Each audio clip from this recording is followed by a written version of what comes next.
Welcome, ladies and gentlemen, to Orange Nation Interactive. I'm Mario Sacco, joined by Seth Goldberg. And no, you don't need to adjust your screens. This is Mario and this is Seth. Steve and Darius have the week off, but we're still here to talk some SU hoops and some SU football. And let's start right in with the SU men's basketball team. Seth riding a 4-game winning streak, and they've looked pretty impressive in this 4-game winning streak. 4 double-digit wins during this time, averaging 82 points a game. What have you seen over the Orange through these first 5 games, and who are they?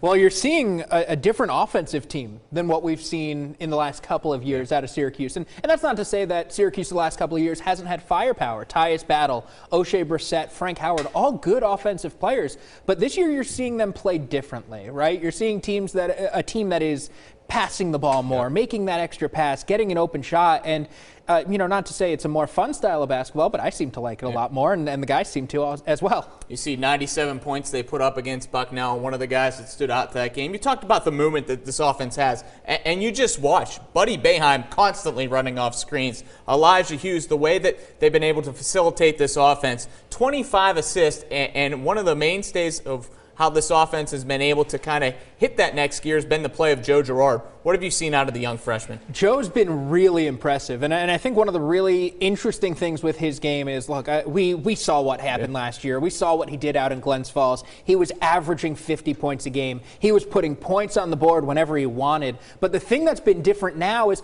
he's not necessarily hunting his shot. He's not necessarily looking to go out and score 50 points because that's not what they're asking him to do. They're asking him to be more of a facilitator, more of a playmaker, and I think it's something that they weren't totally sure if it would click this fast. And talking with Jerry McNamara earlier in the week, he said that even on his AAU team, Joe was playing off the ball because that AAU team had 3 really good point guards. So the fact that he's gotten in and done it this well this soon, I think is a little bit surprising to everybody, but it's made all the difference since he's gotten in the lineup. Are you surprised with how things have shaken out for Jalen Carrier, even a Bryson Goodine at that position? And coming into the year, in their first 2 scrimmages, we really didn't see Joe run point. And now, he stepped into that role and filled it pretty well. Yeah, I think that's a great point. We didn't see that in the Damon game. We didn't see it in the Carleton game. We didn't really see it overseas in Italy either. And that's one of the things that I find most interesting. Jalen Carrier and Bryson Goodine were essentially splitting those minutes 20-20 in Italy. They were splitting that time fairly evenly, only to come back to the States, play 2 more exhibition games, and all of a sudden Joe Girard's playing all these point guard minutes against Virginia. It came almost out of the blue, the way that Girard kind of went into the point guard position. I am a little surprised how it went with Jalen Carrier. That does surprise me because we had heard so much good, and I know you heard this as well, but Alan Griffin, Adrian Autry, Jerry McNamara, every time we talked to them, they were saying good things about him. I mean, that's the style of offense that they wanted to play, to get up and down the floor, but we're seeing that with Joe, who we thought we'd see it out with Jalen. Joe likes to push the ball, likes to get it up to the guards. We saw it time in and time out, and one of the guys that he was pushing the ball to was Buddy Boeheim, and boy, did he have a heck of a game. Career high 22 points against Bucknell on 6 of 8 shooting. How has he taken his game to the next level? Well, I think we all knew Buddy was a great shooter. I think we saw that much last year. The thing that's been a little different with Buddy, I think, this year is he's been more confident going off the dribble. And you're seeing him now, he'll get the ball coming off one of those screens, as you mentioned, always in motion. But he might get the ball, he's ready to shoot a 3-pointer, and instead he realizes he can take a pump fake, a couple of dribbles, and get a better shot. He can go ahead and get around a defender. And I think that's an aspect of his game that we didn't see last year, partially because we didn't have to, right? This team didn't need him to do that last year. You see the big guys, and you see the way Merrick's played and Barama over the last few games. But I think a guy kind of finally starting to find his footing right now is Quincy Guerriere. And the way Quincy has played, hitting the glass, getting inside, as he said, Coach Boeheim's harped on him to do that, and he's done that over the last couple of games. Yeah, there's no doubt about that. I think that the defense still needs a little work with Quincy. I think that he's still got to knock down those rotations perfectly. However, he really is taking strides offensively. You're seeing him more confident. And I noticed in the second game of the season, when they came out, he hit a baseline jumper. It was like maybe 8 to 12 feet, but it seemed like it was almost a reassurance that, hey, I can play basketball. I belong at this stage. I belong here at Syracuse. And he made that jumper, and it seems like he's settled in ever since the second half of the second game. And what we're seeing out of him, you've got the exact numbers in front of you, Mario, but he put up, 10 points in 16 minutes in that game? 5 of 5 from the field, or excuse me, 4 of 8 from the field. He had 8 points in 20 minutes of action, roughly. And that's what he's done the last 3 games. He's put up 10 points in 16 minutes, 14 points in 24 minutes. If you can be an offensive guy in quick bursts off the bench. And he's not a guy that you're going to expect right away to score you 18 to 20 points a game, but if he can give you that, 8 points, 6 rebounds off the bench,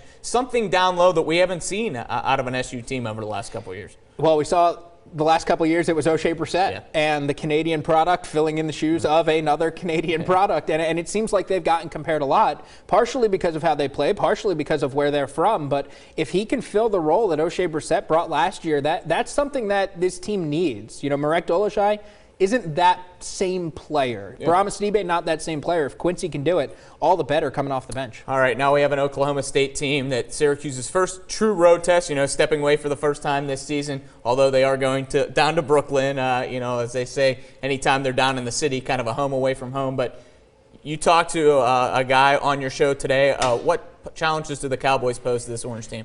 I think that one of the things that the Cowboys pose is that we don't quite know who they are yet. They've played 5 games. They've won 5 games. Their best opponent is Yale. None of them against a Power 5 school, and their only road win is at Charleston. So. Exactly. And to put it in perspective, Yale is about the level of Bucknell. Right? They're about there in the rankings as far as the KenPom ratings go and ranking the teams in the country. However, they struggle offensively, and now you're throwing something different at them defensively. So I think that that'll be a key. If Syracuse can score, if Syracuse can do their job offensively and do more or less what they've been doing the last couple of games, I think they'll be all right, because this is already a team that struggles a little bit putting the ball in the basket. You throw a 2-3 zone at them when they're not a great three-point shooting team. It could really cause some problems for Oklahoma State. Now, every Syracuse fan is always happy when they see Duke lose, but the Blue Devils going down last night, the 3rd #1 team so far this year in the month of November to lose. They lost to Stephen F. Austin last night in overtime. Quite a shocker. Does that just say this ACC is kind of wide open when you see a #1 team in the nation like that lose to a Stephen F. Austin on their home floor? I think it says more than the ACC is wide open, Mario. I think it says the nation is wide open. I think it says that the state of college basketball right now is in a place where you don't know who the best teams are. Maybe there are no great teams this year. Maybe there are just varying degrees of good to very good. We've seen that throughout college football and college basketball. Sometimes it just happens. And you look at what happened last night. It's Stephen F. Austin going on the road. It's the same as Evansville going on the road to beat Kentucky a couple of weeks ago. You have a team that was #1, had lost, albeit to #2 in Kentucky, but Michigan State loses to Virginia Tech earlier this week. Virginia Tech's picked to finish 14th in the ACC. It's not like you're looking at a team that's supposed to be a high ACC team. So I think that what we're looking at this year really is, are there great teams? I'm parity not sure. Across, as you said, no great teams, but maybe a lot of good teams in that top, 15 or makes for a fun so March. It will make for a fun March. We still got a long way to go for that. Let's shift gears a little bit now, and let's go to SU football as they close out the season against Wake Forest, and a season that had a lot of expectations coming into this year. Orange Bowl talks, everything of that nature, and it's going to end with missing out on a bowl game. How would you summarize the year for this football team? In a phrase, I would say missed opportunities, missed chances. I think that when you're looking at this Syracuse team, they had countless opportunities to win games. And, this really came up in the Louisville game. Watch what they did in that Louisville game. They had a first down and goal from the 3. Did not score with any an opportunity points. to pull within a touchdown Exactly. with about 6.5 minutes to play and didn't score. Scored nothing. They had an interception inside the 30 of Louisville. Scored nothing. They muffed a punt. Every time the defense made a stop, the offense sputtered. Yeah. And you can see how it snowballs into, beyond just losing that one game at Louisville. I mean, you could see the yardage. Syracuse put up yards, didn't turn the ball over, but you can see how it snowballs from that to, now they've lost the Pitt game and the NC State game as well. Now they've made those same mistakes over and over. One of the questions coming out of that game, Louisville put up 608 yards, but the question was Tommy DeVito once again. It seems like we're always circling around the quarterback play, and Tommy left the game and did not return it in the fourth quarter. Have we seen enough out of him to be confident going into next year? See, I think that's a great question. I think that it's an interesting thing that this coaching staff is going to have to figure out, that Dino Babers is going to have to figure out going into next spring and summer and fall camp. I don't know that he did this year. I don't know that he showed you enough this season. What I saw last season I really liked. And last season he had a better offensive line in front of him. He had a more experienced offensive line, and that certainly helps. But here's the other question, Mario, and I'll ask you. If it's not Tommy DeVito, who is it? You're right. Who's pushing Tommy DeVito? And I'm all for an open competition, but who's the competition with? Is the competition going to be the young man that maybe will transfer in from North Carolina, or is it going to be someone else? Like you said, right there's no one pushing him from behind. Right, and it's not Rex Culpepper. It's not David Summers. It's not the guys that they've got on the roster. And you mentioned Kate Fortin, who potentially could be coming in from UNC. I don't know that it's him either. It's really hard to find a quarterback. And Tommy DeVito's got some raw skills. He's got some raw talent, but that hasn't been molded quite yet into being a really good quarterback. And I think that's the next step for him. These seniors playing in their last game, and I got to ask a couple of them today, what will you remember about playing here at Syracuse? And they said, we didn't turn the program around, but we think we finally have it heading in the direction that it's going in. And they said, yes, that's hard to say when you've only won 4 games this year off a 10-win season a year ago. But do you feel these seniors have left the program in a better spot from where they've came in at? I think so. I think it's hard to say they haven't, given what they did last year. Same with how you would look at Eric Dungy and that group of seniors that left the program last season. Jamal Custis and all of those guys. It's hard to say that the program's not in better shape.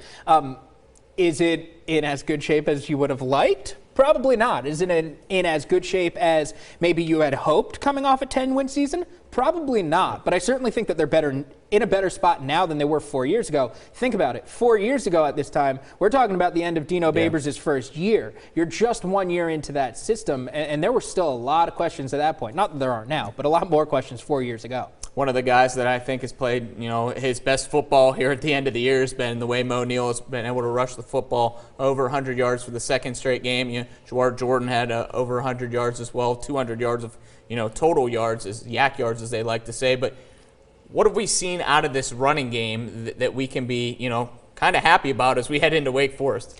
I love Jawar Jordan. Yeah. I love Jawar Jordan. Speed burst. And this is going to sound funny given what I just say. I hope I don't see him on Saturday.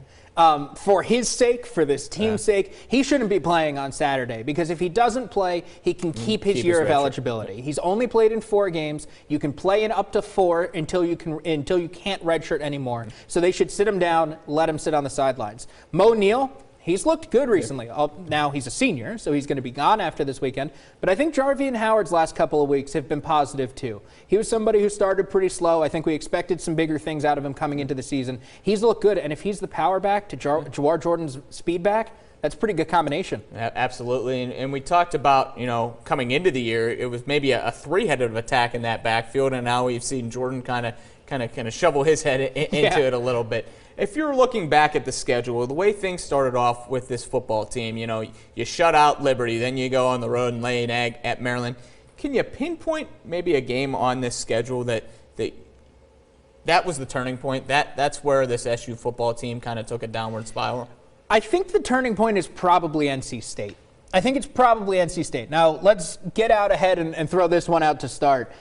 You're not helping anybody by starting with 2 games on the road. No. And I understand why it happened. It happened because the Carrier Dome was being renovated. You didn't know what the time frame was, and it's going to happen again next year and presumably the year after. Not only did you start with 2 games on the road, then you had to come home and play arguably a team that hasn't lost in over 25 games in Clemson. And those are your first 3 games to start the year. So, that takes a physical toll on your football team. Yeah, and it puts you behind the 8 ball. They were 1-2 after 3 weeks. But I'll say the turning point is really that NC State and Pittsburgh game. You had 2 games over the span of 8 days, and you look at where they were. They very easily could have still made this a very good year had they won 1 or both of those. They entered those games 3-2 on the season. They had been coming off a bye week. They go ahead and they've got NC State short week on a road. We've seen what NC State has been since that game. They're going to finish the year 3-9 as well. Pittsburgh is a team that's okay. They're middle of the road pack in the ACC. Exactly. And a very poor ACC that it was at best this year. Exactly. And they could have won both of those games. I mentioned the missed opportunities in the Louisville game, but they had missed opportunities in those 2 games as well. And it's really where you started to see things snowball. The offensive line struggled mightily in both of those games. It led to dysfunction on offense. And they finally got something going late. Yeah. But it was too late to really matter. It always seemed like they would play their 2 quarters, very well, and then those other 2 quarters they would go to sleep.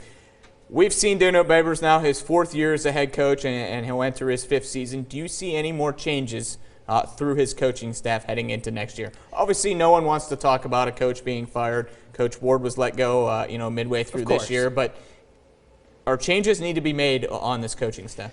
I see changes being made just by the nature of college football. I think that it is very normal for college coaching staffs to change. Syracuse had 10 assistant coaches last year.